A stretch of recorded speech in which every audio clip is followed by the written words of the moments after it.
Neste momento, o presidente da Federação das Indústrias do Estado do Rio de Janeiro, Eduardo Eugênio Gouveia Vieira, fará a entrega de Medalha do Mérito Industrial do Estado do Rio de Janeiro ao presidente da República, Jair Bolsonaro.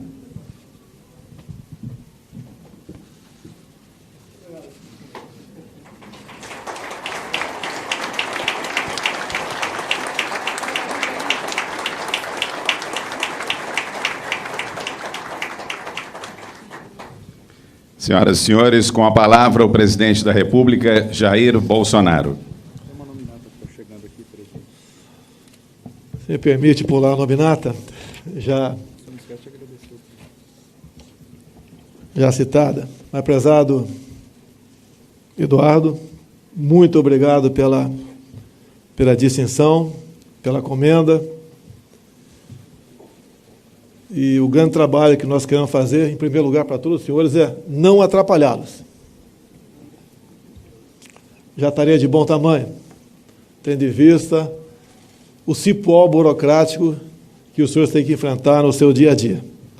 Prezado governador Wilson, meu colega da Marinha do Brasil, 7 anos tenente da Fuzileiro Naval, prezado Crivella, também meu colega contemporâneo de Exército, por 8 anos serviu no 22 Batalhão de Infantaria Paraquedista, lá em Barra Mansa. Colega de turma, General Cid, meus ministros, Joeleno, nosso conselheiro, prezado Santos Cruz, uma função difícil também, está sob sua responsabilidade em Brasília. Prezado Almirante Bento, um homem que não tem medido esforço para que, juntamente com o Castelo da Petrobras, consiga, via competitividade, via abertura ao mercado, conseguir energia mais barata para todos nós aqui no Brasil. Mas, meus senhores, minhas senhoras, o que eu tenho a oferecer aos senhores é o patriotismo, é a humildade, é ter coragem de enfrentar grupos corporativistas, é uma vontade enorme de colocar o Brasil no local onde ele merece. E, em grande parte, desse sonho, desse objetivo, passa pelos senhores empreendedores. Por muitas vezes eu até tenho dito, os senhores são os verdadeiros heróis, perto daquilo que tem que enfrentar de autoridades municipais, estaduais e do Executivo Federal. Há pouco, no Texas, conversando agora com o nosso governador, lógico, ele não pode saber de tudo, eu perguntei para ele, sabe quantos são os impostos lá no Texas? Ele falou que não, é óbvio. 0, os impostos estaduais, 0. Obviamente que ele gostaria que isso acontecesse aqui no Rio de Janeiro. É uma simples variação no ICMS do combustível, ou melhor, no querosene de aviação, faz com que São Paulo tenha mais aviões partindo dos seus aeroportos do que o nosso aqui no Rio de Janeiro. É um sinal que, então, que quanto menos a gente tributa, se bem que sabendo da dificuldade de diminuir a carga tributária, quanto menos a gente interfere, maior o desenvolvimento. E mais ainda, se os dados me passaram estão corretos, o Brasil, isso nós sabemos, é a 8ª economia do mundo. E no Texas, se fosse um estado independente, estaria ocupando a 10ª posição no ranking da economia no mundo. Então, é um sinal que a administração mais ao norte realmente está na vanguarda do desenvolvimento. É isso que nós queremos. O que falta, por exemplo, para o Brasil ou para o Rio de Janeiro deslanchar? Falta nós, presidente, governador, prefeito, empenharmos cada vez mais do que já estamos empenhando para que os senhores tenham sucesso, para que os senhores produzam realmente aquilo de interesse de todos nós, que gere empregos, gere renda, agindo dessa maneira, como ocorria no período militar, 64 a 85, onde o desemprego era próximo de zero, a violência diminuía também. Que uma pessoa que está ocupada não está na rua, então a chance de diminuir a violência é muito grande também. A gente olha o Rio de Janeiro aqui, para falar um pouco de burocracia, e com isso eu conto com o apoio das duas autoridades que estão do meu lado aqui. Por que a Baía de Angra não pode ser, por exemplo, a nossa Cancún? Por que tem que ter lá uma estação ecológica de nome Tamoios, onde em 29 acidentes geográficos, a maioria ilhas, num raio de 1 quilômetro, não pode existir qualquer atividade humana, como que se botasse um pedaço de papel, por decreto presidencial, a demarcação daquela terra estava resolvido. Nós queremos casar meio ambiente com desenvolvimento. A Baía de Angra pode ser, sim, a nossa Cancún. E digo mais, sem corporativismo ou sem bairrismo, é muito melhor do que aquela outra mais ao norte. Eu sei que muita gente já esteve lá, eu já passei por lá também. Mas na Baía de Angra, a única recordação que eu tenho é uma multa. Num dia e hora que eu tinha metido o dedo no painel de presença em Brasília. Até isso aconteceu. Mas tudo bem, eu sou criminoso ambiental para muita gente que não teve acesso ao processo. Vamos trabalhar nesse sentido? Quando o Eduardo Eugênio fala aqui na medida provisória da liberdade, é uma realidade, está em vigor. Precisamos, obviamente, que o parlamento a aprove. Quando o Eugênio fala em velocidade, em rapidez, é o que eu estou sentindo nesse movimento espontâneo previsto para o dia 26. Espontâneo, quer agilidade, para votar as propostas que estão dentro da Câmara e do Senado. E se o Câmara e o Senado têm propostas melhores do que a nossa, que coloquem em votação. Não há briga entre poderes. O que há é uma grande fofoca, que parece que, lamentavelmente, uma parte considerável da nossa mídia se preocupa muito mais com isso do que com a realidade, com o futuro do Brasil, que nos inviabiliza, por vezes, atrasam. O que eu mais quero é conversar. Agora, eu sei que tem gente que não é apenas conversar. E nós fizemos um trabalho ao longo, não de uma campanha, mas de uma pré-campanha. E como capitão do Exército Brasileiro, no que aprendi nos bancos escolares militares, eu fiz um planejamento, no final de 2014, o que eu tenho que fazer para ser presidente, sem dinheiro, sem televisão, com grande parte da mídia contra, com calúnias. Naquele tempo, a palavra fake news não era muito utilizada ainda, mas com fake news. Fiz o planejamento, comecei a andar pelo Brasil, vendo os problemas pontuais de cada região que eu chegava, como praticamente cheguei sozinho em Manacapuru, coração do Amazonas. O que estava de errado? O que nós precisamos fazer para desenvolver aquela região? Temos problemas lá, ambiental, que atrapalha a economia enormemente. A questão ambiental virou um óbice para o Brasil. Tudo o MP se mete, algumas vezes com razão, outras vezes não, inviabiliza aquela obra.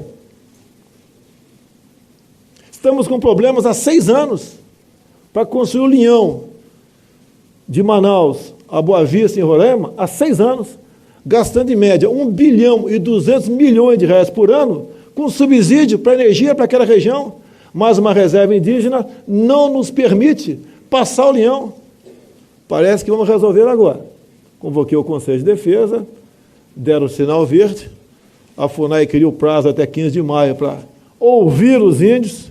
Esse ouvir, cada um entenda como bem entender.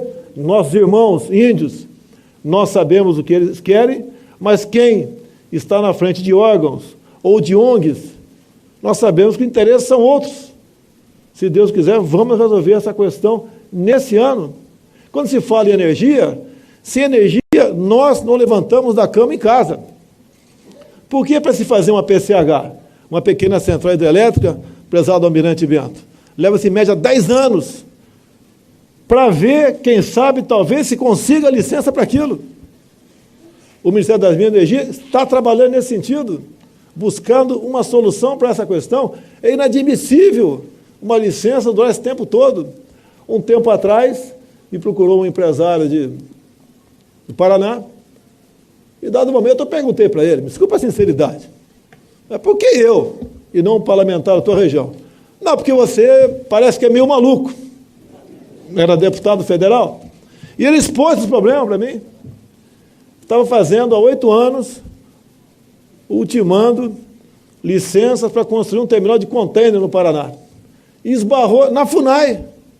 A FUNAI tem que dar um laudo também, para ver se ali não havia nenhum vestígio de índio ter passado por lá, para poder, então, dar o sinal verde para que o empreendedor construísse, com dinheiro próprio, um terminal de container no Brasil. Essas questões, muitas já estamos resolvendo, porque temos um ministro do Meio Ambiente também comprometido com o futuro do Brasil.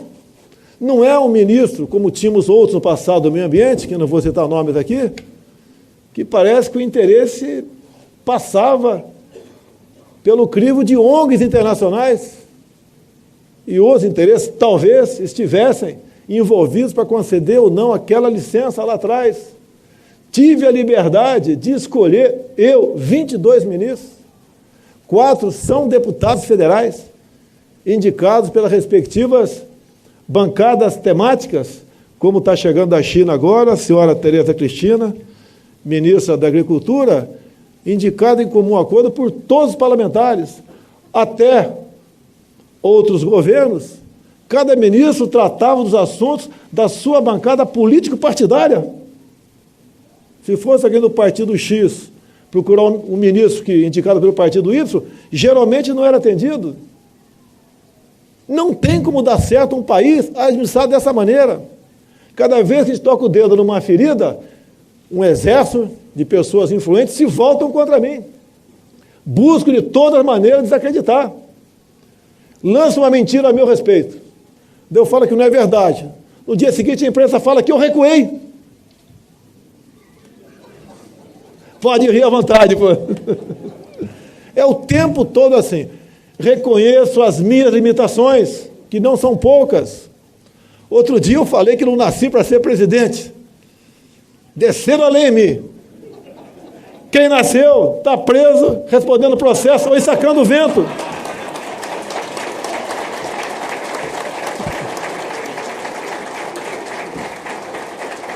Pela primeira vez, o SESI tem alguém da estatura moral e profissional do que o Eduardo. Eu lembro, 2003, eu estava na Câmara, fiquei 28 anos lá dentro. O pessoal diz que sem fazer nada. Graças a Deus. Se tivesse feito, estava preso uma hora dessa. Eu lembro, o senhor Jair Meneghelli, sindicalista, muito bem votado em São Paulo, renunciou o mandato para assumir o SESI. Por patriotismo. Um orçamento de 18 bilhões de reais, é isso mesmo? O S todo? Tá. Um orçamento monstruoso desse. Que se ele tem dificuldade, tem, apesar da idade, do conhecimento, tem dificuldade para arrumar isso que foi desarrumado ao longo de décadas. Imagina um governo. Imagina se eu não tivesse confiança em 100% em cada um dos ministros que eu indiquei. E como não conseguem nos derrubar, vamos assim dizer, por medida das outras, ficam o tempo todo metendo uma cunha entre nós. Nós temos uma oportunidade ímpar de mudarmos o destino do Brasil. Não vai ser eu, apesar de meu nome ser Messias, terei essa capacidade. Precisamos de todos os senhores e das senhoras. Ninguém tem um país tão maravilhoso como o nosso. Eu sempre costumo dizer, o pessoal já ouviu aqui, quando eu cito Israel, podia citar Coreia do Sul, Japão, né, entre outros. Olha o que eles não têm e veja o que eles são. Olha, vem para cá. Olha o que nós temos, que nós não somos. Quem tem terras agricultáveis como a nossa, locais turísticos, primeiro lugar no mundo em belezas naturais. Quem tem, o Almirante Bento, das Minas de Energia, um subsolo como o nosso, quando eu falava durante as minhas andanças pelo Brasil, nióbio e grafeno, era vítima de chacota. Convido o nióbio para ser vice, o grafeno para ser ministro. Temos montanhas de grafite no Vale do Ribeira. Eu fui lá, como rodei o Brasil todo ao longo de 4 anos. Nessas andanças pelo mundo, como tive antes das eleições, Coreia do Sul, Japão, de passagem por Taiwan, Israel, agora depois das eleições, 2 vezes nos Estados Unidos, ao lado aqui nossos irmãos chilenos, agora, o mês que vem estarei na Argentina, e lá nos Estados Unidos, apesar de não ser muito prudente tocar nisso, quando se falava em Venezuela, eu falava, preocupe-se primeiro com a Argentina, que está voltando para as mãos da senhora Cristina Kirchner. Vamos ter outra Venezuela ao sul da América do Sul? Nós devemos nos preocupar com isso e mais alguma coisa. Quando me critico por ter se aproximado dos Estados Unidos, eu respondo, quero que me aproxime de quem? Da Venezuela, de Cuba, da Bolívia, com todo respeito aos nacionais que estão lá, em grande parte não tem culpa da situação que eles se encontram, devemos nos preocupar conosco e nos aproximarmos de quem é melhor do que nós. Me desculpa aqui até o linguajar, né? Um dia um colega chegou para mim e falou, minha filha se envolveu com quem não presta. Eu perguntei para ele, qual é o teu círculo de amizade? É comer churrasquinho de gato na esquina com ela toda noite? Não podia acontecer algo diferente. Qual sempre foi o ciclo de amizade do Brasil ao longo das últimas décadas? Eu quero, sem desmerecer os mais pobres, quem estão do nosso lado, que merecem todo o respeito, mas aproximar de países que possam trazer vantagens para nós. É isso que nós queremos.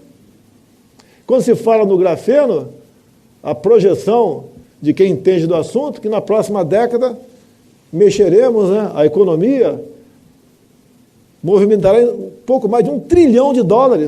Por que estamos para trás disso e algo descoberto tão cedo, 2004? Quando nós nos envolvemos para valer em ciência, em tecnologia e inovação? Nunca.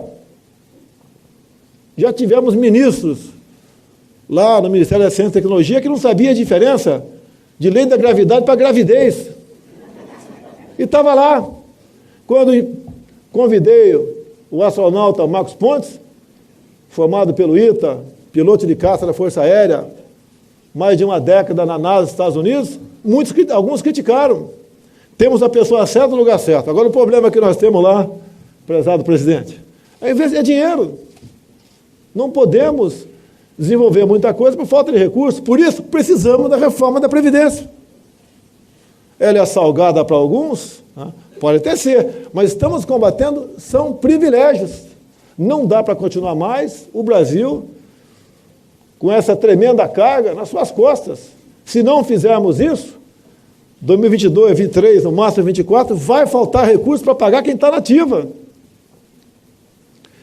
Problemas que nós temos pelo Brasil, aproveitando aqui o general Cid, que está aqui do lado aqui, da minha turma, da Academia Militar das Agulhas Negras, te agradecer, não é a sua área, especificamente dentro do Exército, mas junto com o ministro Tarcísio, que é um capitão do Exército também, formado pelo IME, em primeiro lugar no concurso para a Câmara. Estamos utilizando o serviço do Exército Brasileiro na BR-163. O 63, porque é mais barato. E mais do que mais barato, a confiança no trabalho. Quando se mudam os DENITs do Brasil todo, a crítica vem para cima da gente. É porque tem tanto patriota assim querendo ocupar esses cargos? Não dá para desconfiar. Quando decidi, junto com o Tarcísio, não quero mais multagem eletrônica no Brasil, nas rodovias federais. Houve uma grita, até uma juíza deu uma liminar contra mim. Eu sou obrigado a instalar pardais no Brasil todo. Tinha na mesa dele 8.000 radares, 8.000 processos para radares no Brasil. Custo ao longo de 4 anos, R$1 bilhão. Não gastamos 1 bilhão e demos um golpe na indústria da multa no Brasil.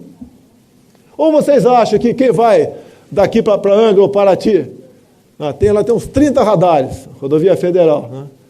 40 por hora é pela sua vida? Então nós temos que criminalizar aqui o Crivella, porque na orla toda é 70 por hora.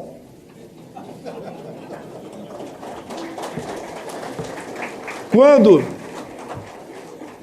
devemos apresentar essa semana uma proposta para atender não apenas os caminhoneiros, nós também.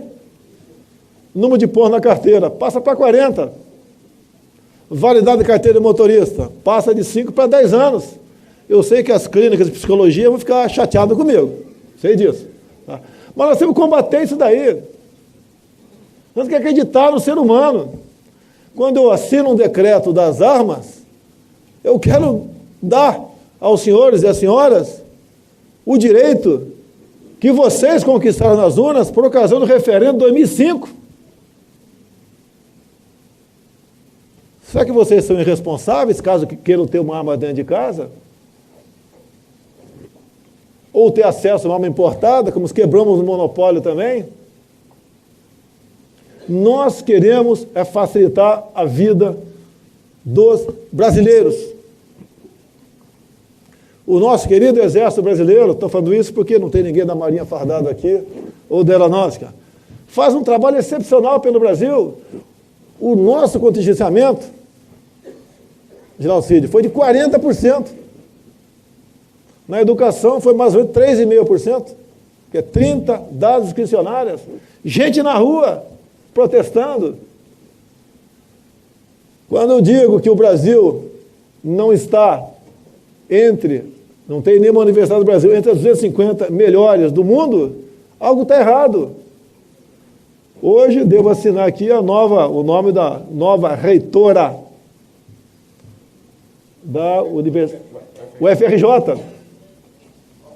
Porque eu tomei conhecimento a respeito dela, da lista tríplice, bem como de amigos mais chegados, é a pessoa adequada para estar à frente da UFRJ. Já falei que é reitora, então já dei a dica quem é. Os dois são homens. Não? Eu agora sou homem-fóbico. Tá?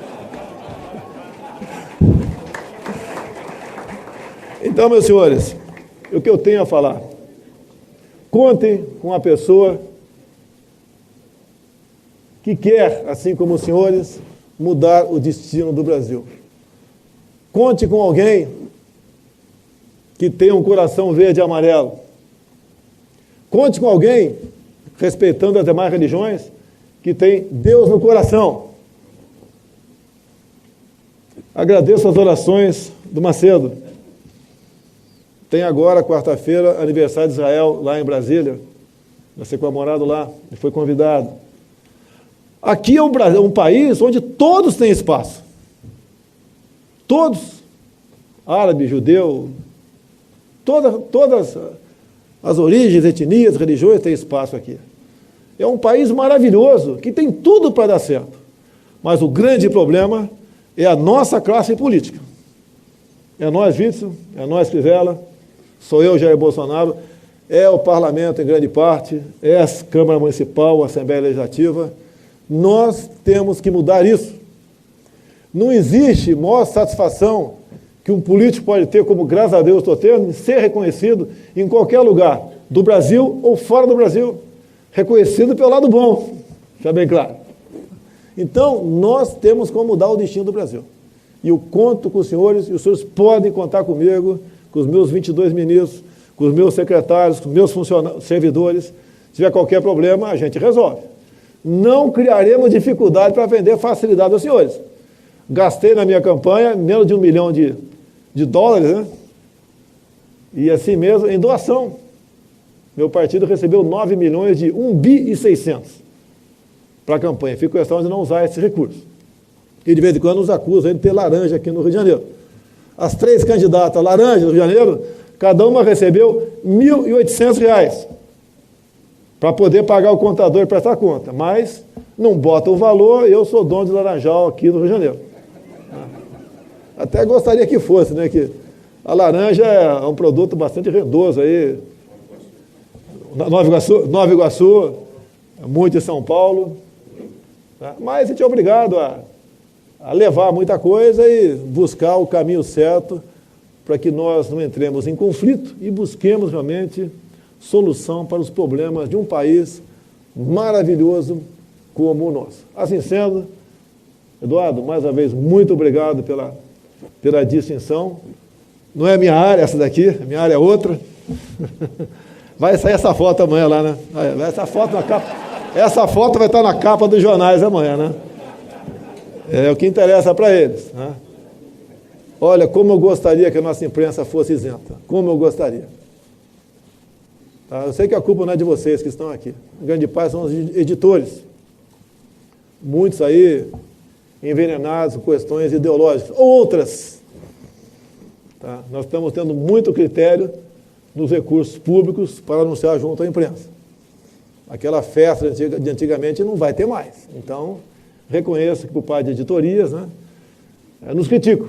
Mas o dinheiro é público. A gente não pode gastar o dinheiro numa causa própria. Não posso fazer isso e não faremos isso aí.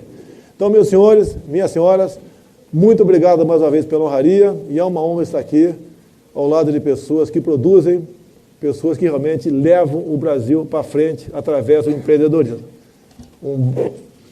Um bom dia ou boa tarde? Uma boa tarde a todos.